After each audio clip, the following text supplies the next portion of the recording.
Is it possible?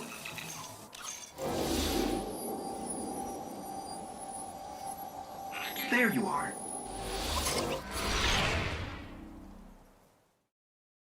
It was the gardener that chose you from the dead.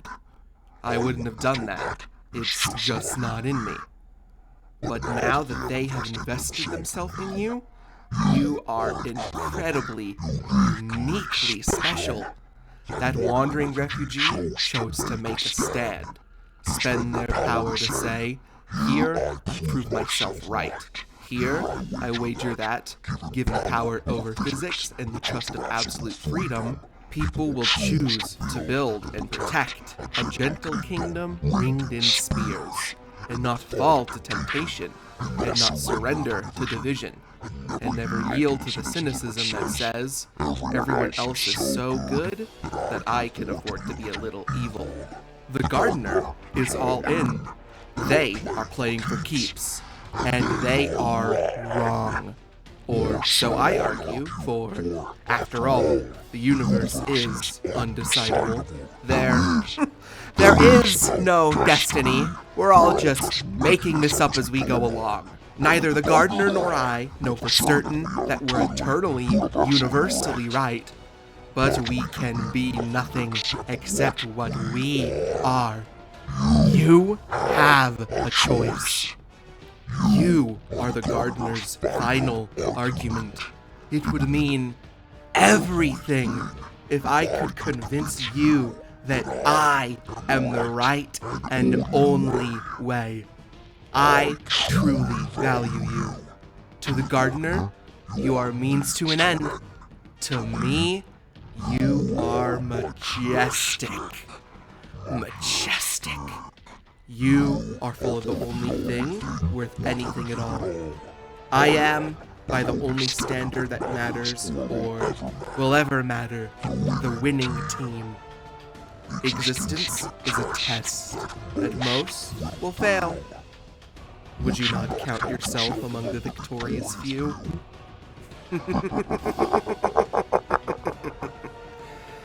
Don't hurry to deliver your answer. I'll come over and hear it myself. I'll come over and hear it myself. Act 1 of Heresy has concluded, and so far the episode is off to a very strong start. Every aspect of the story that's right up my alley is involved, and I'm having a great time. I'd say my only gripe so far is the issue with the missing voice lines, but that's a legal issue and I can't really hold it against the game itself. But as for the episode's narrative, I've been noticing some pretty interesting stuff. You see, when I'm not busy showing the Taken and the Dread the true meaning of the sword logic, or playing mascot horror games for babies, I'm pondering to the point of insanity, and I'd like to share with you some of my ramblings. Bungie has stated that Heresy will serve as both an epilogue for the Light and Darkness saga, as well as set up what's to come in Frontiers. From what I've been seeing, I think I'm starting to put the pieces of the puzzle together in my brain, but obviously not all of Heresy is available yet, so this will be the first in a series of videos fitting the pieces of the puzzle together as the episode goes on. And with that, let's begin.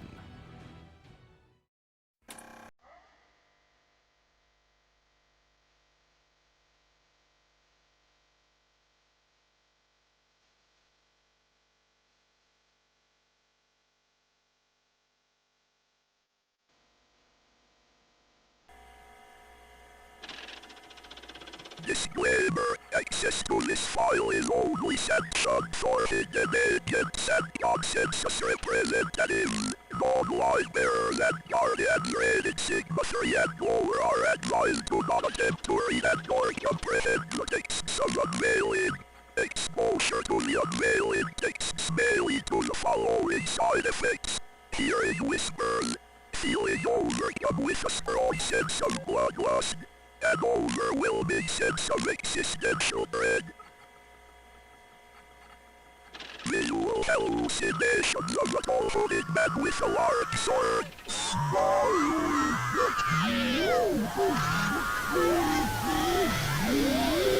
In the Salvation's Edge raid, the Witness gave us definitive confirmation that the Winnower was indeed its own entity. We received new lore where the Winnower speaks to us in both the... was that? Knockray? 1 second. Okay, let's just, look this up real quick. Alright. Naker. Along with the Naker ship lore tab, as well as Grimoire Anthology Volume 7, which had some new lore from the Winnower. With the release of Heresy, we got a Tablet of Ruin as an artifact, the description of which is a quote from the Books of Sorrow's majestic entry, and the quote is attributed directly to the Winnower. It was already pretty obvious that this was meant to be the Winnower, but it is nice to finally have direct confirmation. Along with that, the Tablet of Ruin has its own lore tab, which reads as follows. Tablet of Ruin. The world is not built on the laws they love, not with peace, but by victory at any means. The Winnower. This tablet was recovered from Savathun's throne world when Alakul, the Lightblade, was slain. It now sits idly in your possession. No whispers coax you to listen, no edicts compel you to act. Nevertheless, you stare unwaveringly at the etched stone. Lightbearer. You're so serious about all of this. It's just a game. You want to shake the world, but you don't have the stomach for the wrong kind of violence. So, you stare at stone or glass, trying to invoke the deep with control. We are already more acquainted than you remember. Can you hear me now over the whiners and would-be gods? Do you know that I consider you a frustrating friend? And yet, you point a gun, even when there is still so much between us. You know this only ends one way. Then kill it! I dare you. This message is quite clearly from the Winnower as well, and, unlike most of what we've seen, it comes off as much more aggressive. We, the Guardian, have been rejecting the Winnower's words for quite some time now, and I believe this shows that he is beginning to grow impatient.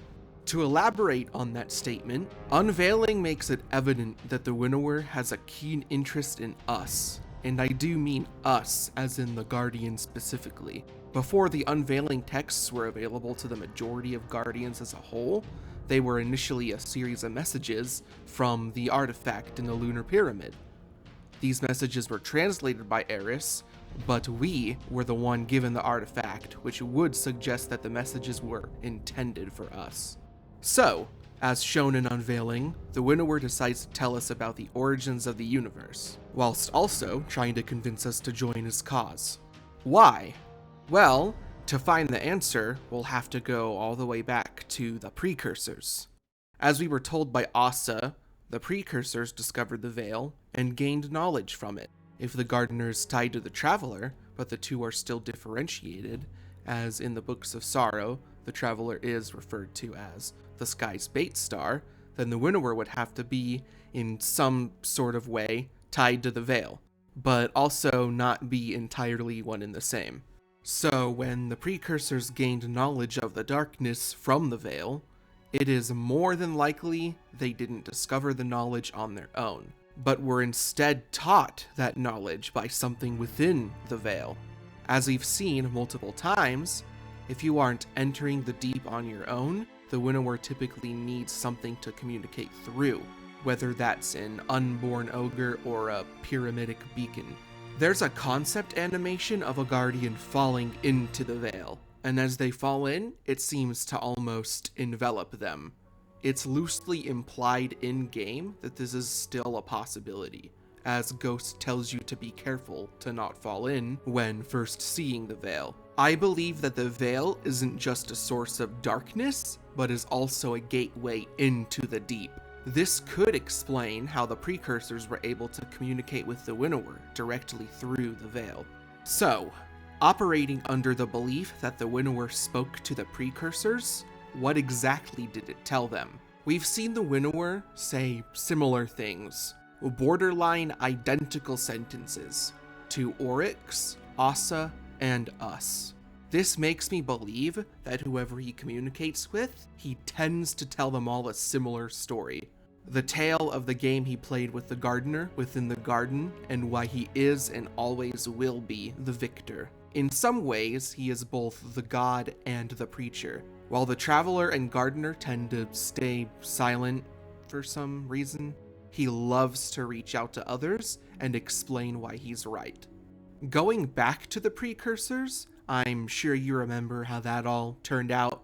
With their newfound knowledge, they tried merging the Traveler with the Veil, and the Traveler fled, abandoning their world. The precursors were not happy with this outcome, and using their knowledge of the darkness, boom, they merged themselves into the Witness. And whether it happened as soon as the Traveler abandoned them, or if it was more of a slow burn, the Witness formed its own twisted version of a final shape, a perversion of the Winnower's last true shape. Despite still calling itself the first knife, the Witness would cast the sword logic aside, and was even shown in the final shape outright belittling the philosophy. Instead of keeping the game going and fighting to be the sharpest blade, the Witness decided it would bring the game to a complete stop.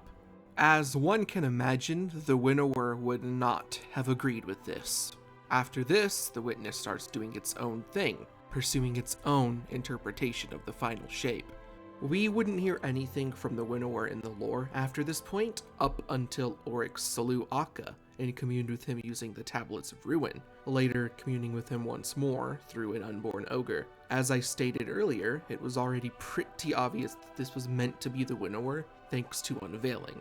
And the flavor text of the Tablet of Ruin artifact gives us indisputable confirmation by attributing a quote from Majestic to the Winnower. After this point, Oryx becomes the Winnower's main dude, basically. But what about the Witness, I'm sure you're wondering? Well, as I'm sure you've heard from multiple lore-focused content creators several times, the Witness and the Winnower have different agendas. The Winnower wants the game to continue, as it always has been, in his favor, whilst the Witness wants to essentially force the game to stop entirely. A primordial being who's simply doing the job it's always done, albeit one that most would perceive as morally wrong, versus a petty agenda, born from anger and malice. Oryx follows the sword logic to a ruthless fault, so the Winnower would obviously favor Oryx over its failed protege that abandoned it. We've seen the Winnower name-drop Oryx outside of the Books of Sorrow, which proves that he looked upon the Taken King especially fondly. And on that note, I feel as though a large bulk of the community has forgotten how strong Oryx really was. Oryx's understanding of the sword logic was so all-encompassing that his siblings had to leave his side out of necessity because his strength prevented their own growth. The Witness didn't pick Savathun over Oryx because she was stronger than him in any traditional sense. The disciples of the Witness were all immovably devout followers. The Witness wouldn't even tell them what its true intentions were. It simply needed pawns who would follow its every whim without question. Oryx didn't fit this bill in the slightest. When Akka, the Worm of Secrets, hid knowledge from him, he killed the Worm God and took the knowledge by force. The Witness didn't make Oryx a disciple because Oryx couldn't be controlled. In fact, I believe the recently released Sundered Doctrine dungeon hints towards the knowledge Oryx gained being an active threat to the Witness's entire power structure. After completing the dungeon's quest, you're able to open a vault after defeating the final boss of the dungeon, this vault being why the Dread are there in the first place. And inside this vault is the chisel Oryx used to carve the Tablets of Ruin. Most people seem to talk about the significance of the chisel itself, the most common speculation from what I've seen being that it was made with Akka's remains, much like the Dreadnought was. But as for me, my interest is in why it would be locked away deep inside the pyramid of the Witness's strongest disciple, and I believe the answer to that is what the use of the chisel led to. By carving the Tablets of Ruin, Oryx was able to enter the deep and commune with the Winnower. If just anyone was able to attain the tools used to do this, the Witness's entire operation would have effectively been dismantled. The Witness relied on its disciples being completely in the dark as to what it was doing. If even just one of them was able to use this chisel and speak to the Winnower, they'd get real answers, and they'd all realize that the Witness was effectively just using them, and all hell would break loose among the Witness's ranks. This further extends to Oryx and his connection to the Winnower. As I previously stated, Xivu and Savathun worked more closely with the Witness, whilst Oryx walked his own path. In fact, in the Nether activity, he even calls the Witness a charlatan. I genuinely think Oryx could have grown to surpass the rest of the Worm Gods and the disciples of the Witness in strength, and quite possibly could have even managed to kill the Witness itself. So why didn't he reach this point? Do you remember who you are?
Guardian?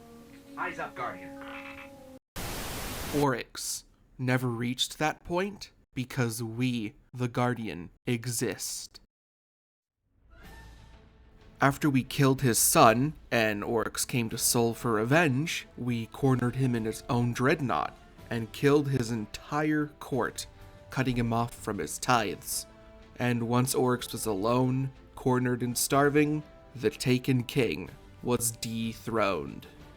And just because I feel the need to address it, I've heard arguments that this somehow wasn't a fair fight, and that Oryx lost purely out of bad luck because of the corrupted light we detonated.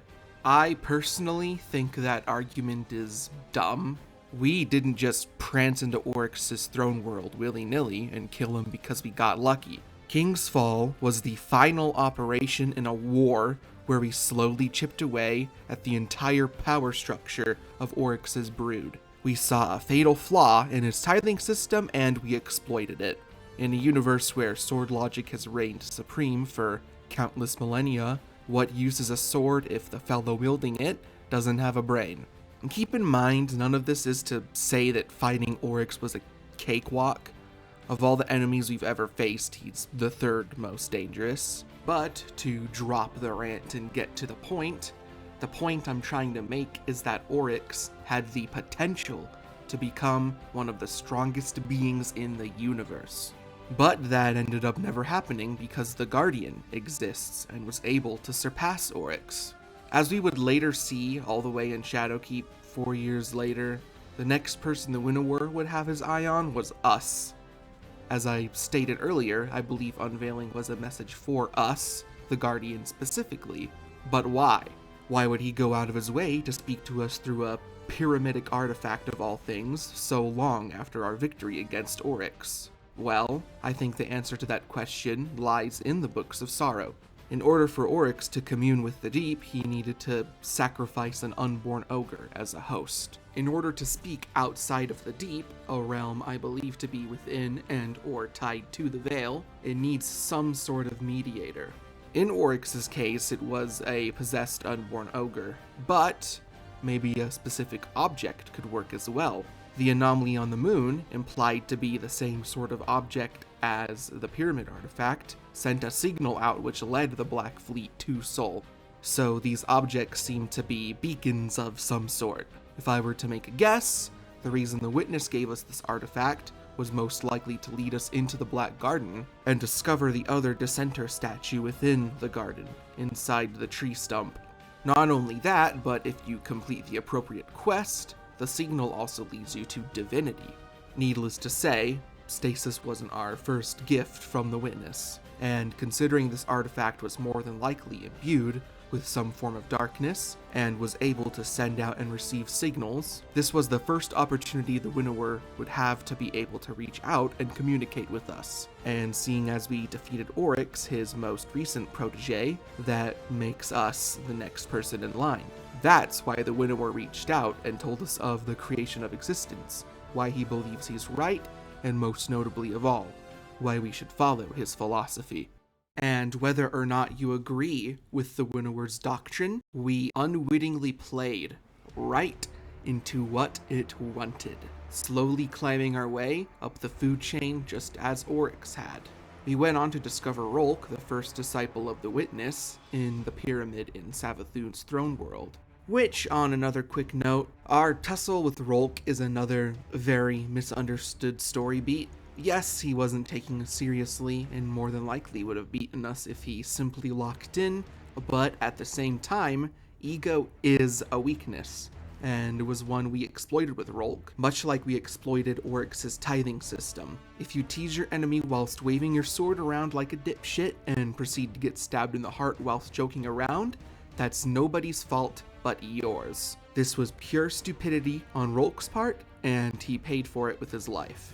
Anyways, after Rolk, Nezarek sort of happened, I guess.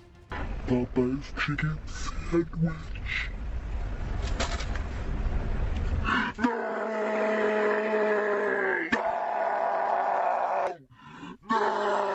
And then in final shape, we finally got around to killing the Witness. And while the Traveler did help, and there were 11 other Guardians there to help us out, the kill is credited to us specifically, thanks to the Karen's Toll Sparrow lore tab.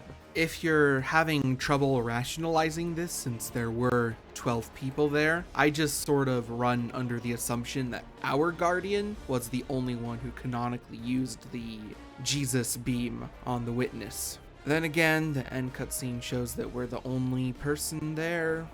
I don't know. What's important is that we're credited as the Guardian that killed the Witness. So the Winnower more or less got what it wanted out of us. When faced with annihilation, we came out on top, and the Witness's perversion of existence never became a reality. The flower game goes on with us on top of the food chain to the point that we have what is effectively an entire new rule within the game, Prismatic, a power which no entity has yet to control other than the player's Guardian. So, the big question, what's next? Where's this all going? I think Heresy is pointing us in the exact direction. The main seasonal mechanic has been all about using the power of the Taken, and the seasonal artifact, as mentioned before, is a Tablet of Ruin. Whether we're aware of it or not, we've become the Winnower's most prized champion. By fighting to protect our system, we inadvertently embrace the sword logic by cutting down our enemies. And now, we've gone as far as becoming the heir to the Taken throne. A throne we earned 9 years ago, but never claimed for ourselves. Whether or not we'll go through with claiming said throne, only time will tell. The important thing is that the flower game continues on, and the true climax of that conflict is yet to come. And the Winnower still believes it will win. So, keep on following the path of resolve, but proceed with caution. Just remember that whatever the frontiers of the future hold, the Winnower will most certainly be involved. I'd just like to end this video off with one more short rant. I've heard that some people aren't happy that the Winnower is starting to gain an actual presence in the story, and that some people think it's going to just be a repeat of the Witness.